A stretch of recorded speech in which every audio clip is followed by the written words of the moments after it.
Okay, quick Wednesday morning radar update. So, gap down in the European markets this morning. We'll see how that translates in the US.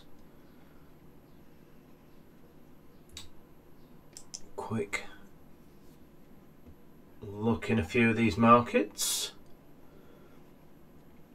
I suppose the most notable thing, what we're seeing is the metal stocks are running into pressure, aren't they? They've been struggling, and you go to the other side of that and the dollar's been strong, so we know how this tends to work out. And I wouldn't say it's just because the dollar's rising that it puts pressure on those stocks, but the dollar goes into an uptrend and then the dollar gets to certain levels where it puts pressure on those stocks. So it's not an exact opposite correlation is basically what I'm trying to get across there. But yeah, the dollar is still in uptrend. It's in an area where it's, I'd say the bull point is kind of, well, the bull point is it breaks out and trends again, isn't it?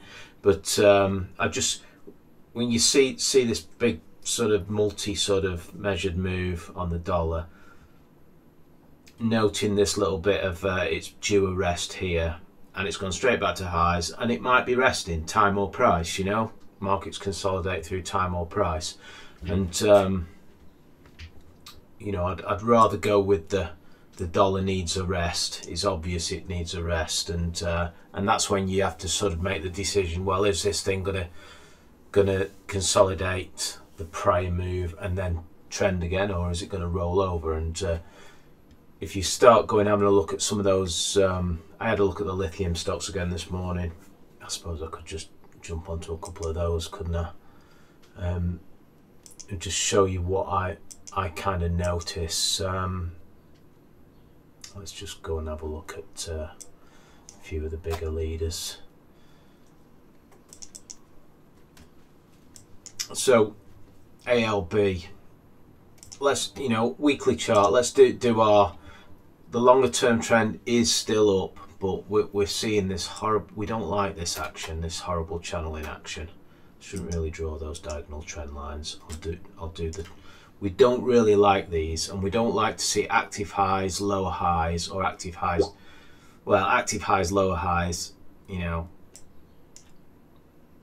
This under here is this, where we get really horrible moves start. So just to note on that one, but let's just go through these. I can't see the tickers. Hang on a minute.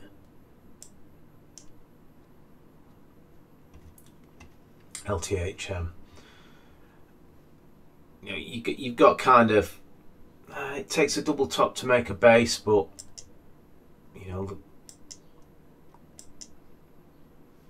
active high, double top, lower low. This is a weekly chart I'm just showing here, and you might just want to go through your volumes. We're not seeing awful distribution on a monthly. We're starting to see it. You can see these distribution bars, and obviously this is rear view now. It wasn't rear view when I posted it. Posted about just time to sort of give them a health check on the Twitter. But yeah, distribution. It's climbed that sort of, and it's kind of, it's looking precarious, isn't it? So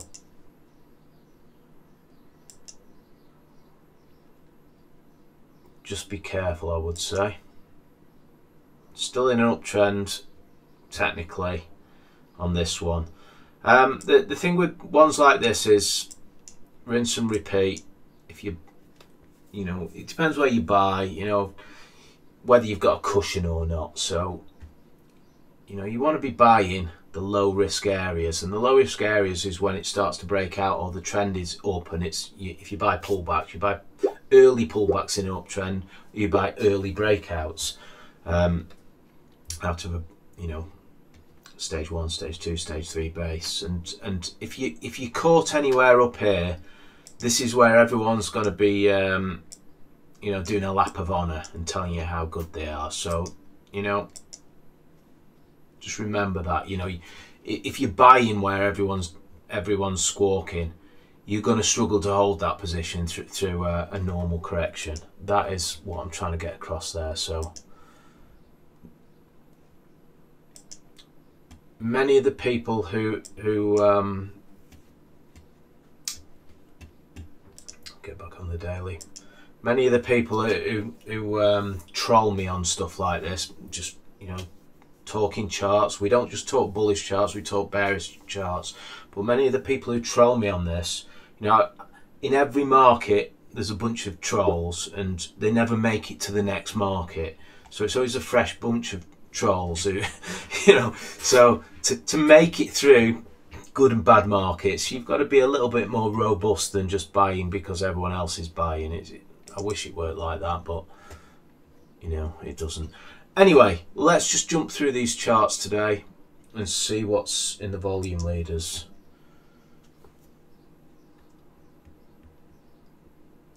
We try to keep it as real as we can, as always. Let me just reset all these filters. It's driving me crazy having to do this every day. And we're in the large caps. There's only 26 rising in the large caps, never mind being on volume. It's 11 o'clock. We should have traded 35% to be on average volume. We haven't got many in there, and I will move on to small caps. So obviously the market, you know, we're still heavily into a downtrend, and I'm extremely light on investments, and the stuff I have got is nibbling at a couple of growth stocks. Potential, what did we say again? 35%. Potential ones what could move to the beat of their own drum. So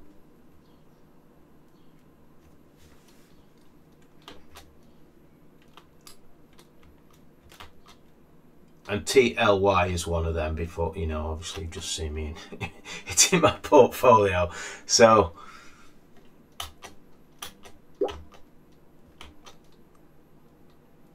CER was good to us, compounded that one. If it sets up again, I will get interested again. It's not the same stock it re-rated on, I will just say that now. It's, you know, I'd put it more in the I'd want to see it break out of this reverse fall base, move higher, and then pull back, because I'm not a fan of the reverse fall base, especially against the